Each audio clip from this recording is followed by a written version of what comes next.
Well, thank you very much. I want to say to Emmanuel, Ashley, and Matt, that's one of the best introductions I ever had. I think it is the finest introduction I ever received from someone whom I did not appoint to an important job. I mean, they have to exaggerate, you know. I want to thank all the other New York City people who are here. Susie Stern, thank you for all you've done as Secretary of Service in New York. It's a great thing. I wish every city and every state had someone filling that position. I want to thank the Executive Director of City of New York, Itai Denur. Thank you.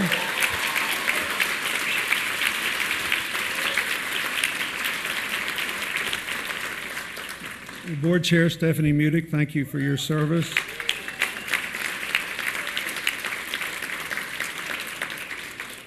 And to Michael Brown and Ann Mora Conley, we've been doing this a long time now, and I thank you. We were actually young when we started, and you two still are. I also want to thank Phyllis Siegel, whom I've been told is in the audience tonight, because without her late husband, not only would there have been no AmeriCorps, but I'm not sure I would have ever found City Year in December of 1991. And finally, I thank all of you for honoring the founders of City New York, two of the best friends that Hillary and I ever had, Jack Lew and Jill Iskell. Thank you for honoring them.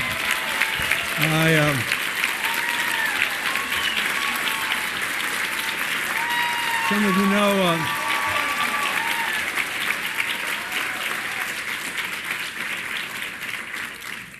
Jack Lew was the director of the Office of Management and Budget when I was president. You remember those days. That's back when arithmetic still governed Washington economics. And now, as Deputy Secretary of State, he arguably has an even more distinguished boss. And I must say, I'm surprised she gave you permission to come up here tonight and take a little time off work. Let me say to all of you,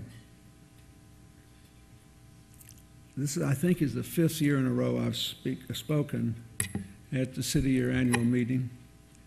I show up whenever I'm asked, and it makes me wonder if you're having a hard time finding speakers.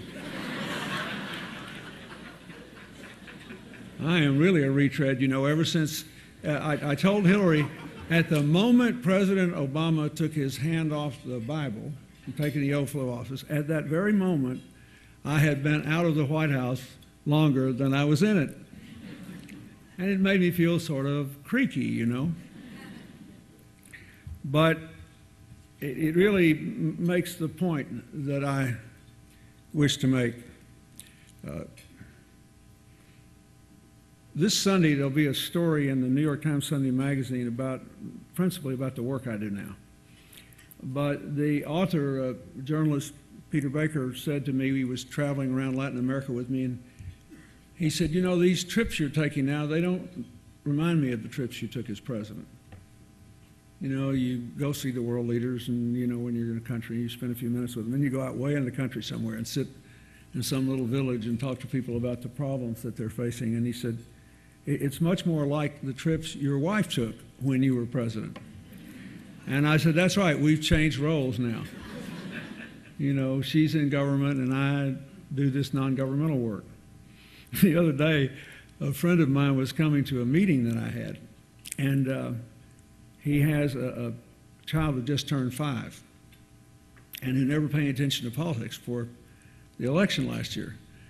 So the father said to his son, not his daughter, his son, he said, I am going out to meet President Clinton. Do you know who that is?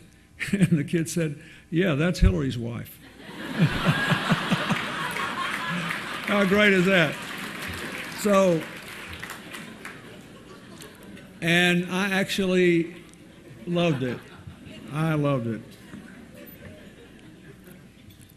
Let me say something seriously about this moment and about the new focus that City Year has on keeping our young people in school until they graduate from high school and getting them to go on to college, which I think is great. And I want to compliment you for focusing your service on that. First time I visited City Year in December of '91 in Boston, I had been, by that time, for almost 7 years, a member of the group called the Democratic Leadership Council, which had been rigorously arguing for a program of national service rooted in communities for all Americans.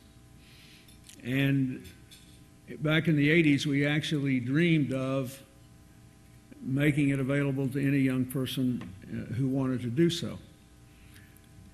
And I'd read a lot about it, and of course I was familiar, having been a sort of a immediate post-war baby, with the experiences of the WPA and the Civilian Conservation Corps during the Depression years. And my native state of Arkansas is still full of projects, parks, for example, that we all still use, that were made by people in those years when President Roosevelt gave them a chance to work and earn a very meager living, but at least to contribute to the long-term well-being of the country in a very physical way. And of course, like other people of my generation, when I was in high school, I was inspired by the creation of the Peace Corps.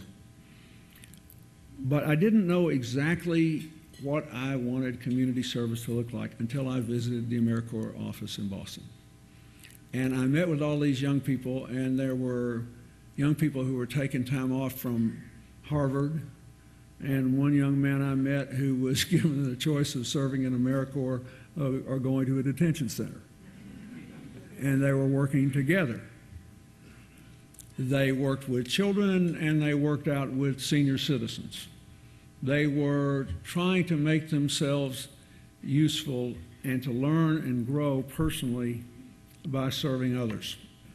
And in the process, trying to bridge all the divides that so characterize our country for the last 40 years, until we finally had a chance to get over it in this decade, partly because we saw a governing philosophy which embodied what those guys have been saying all those years.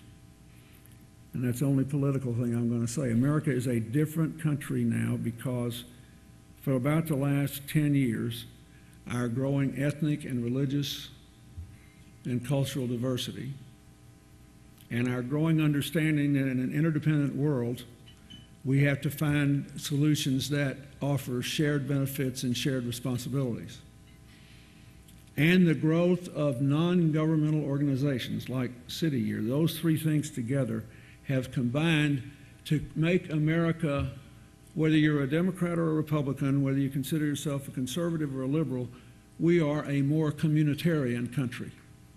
And all that means is that we realize that we can't really solve any problems on our own.